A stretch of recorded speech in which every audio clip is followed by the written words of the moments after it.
Welcome back, guys. In this class, we will discuss how penetration testing projects are handled on floor in corporate environments. Before starting this class, remember that whenever I am referring you, it is either you as a freelancer or a part of a company. So let us start.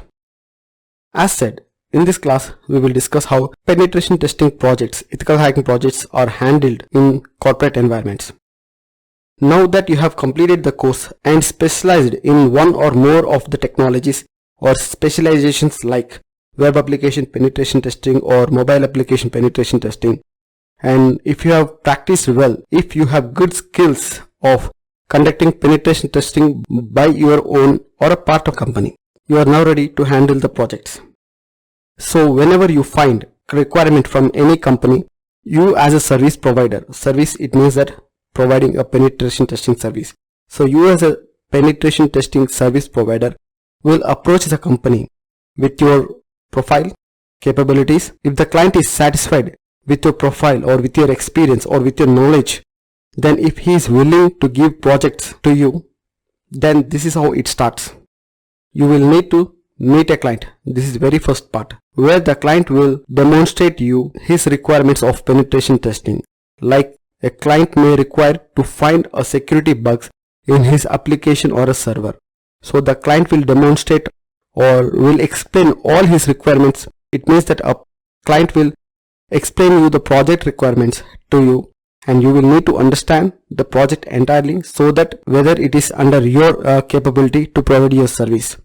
So if everything goes well, you will proceed further. Like for example, if the client is giving you web application penetration testing project, it means that finding bugs in a web application, not only web application but server also. It means that application plus a computer on which a server application is installed, like Apache, Tomcat or IIS. So you need to understand the client's requirement, and if everything goes well, you will discuss the budget of the project. Upon the discussion of the budget, and if everything is smooth, then you will go to the second part, that is signing the NDA. NDA is non-disclosure agreement. Non-disclosure agreement is an agreement in which client or you, both parties will write some terms and conditions to which both you and client must abide, or you must follow those terms and conditions. And NDA is a legal document.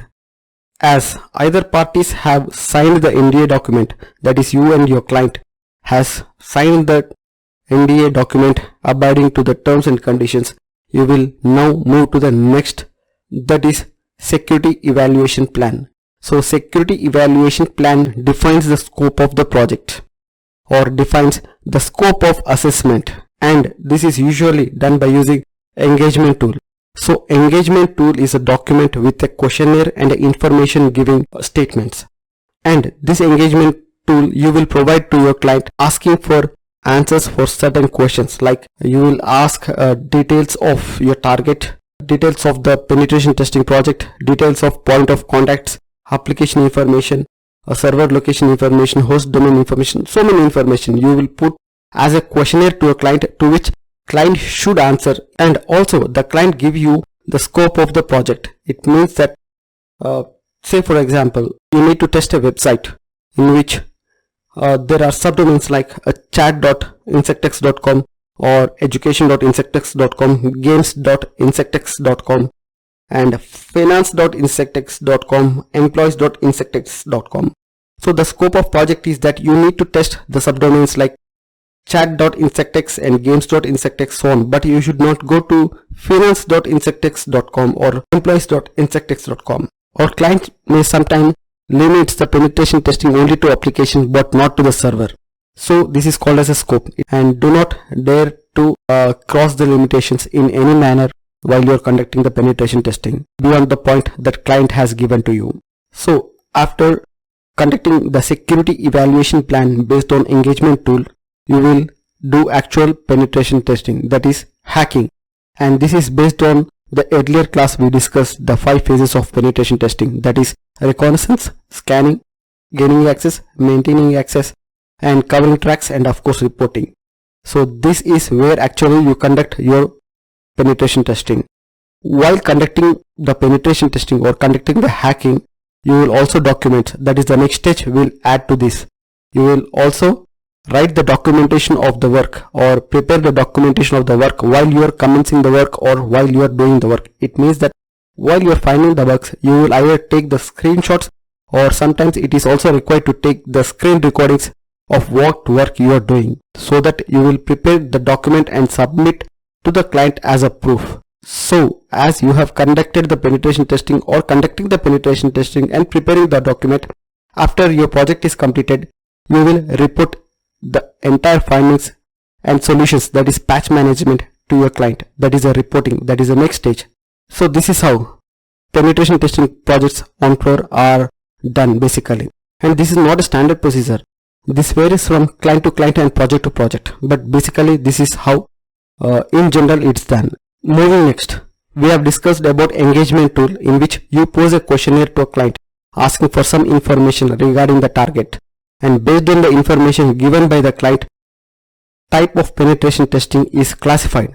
There are three types of penetration testing: black box testing, gray box testing, and white box testing.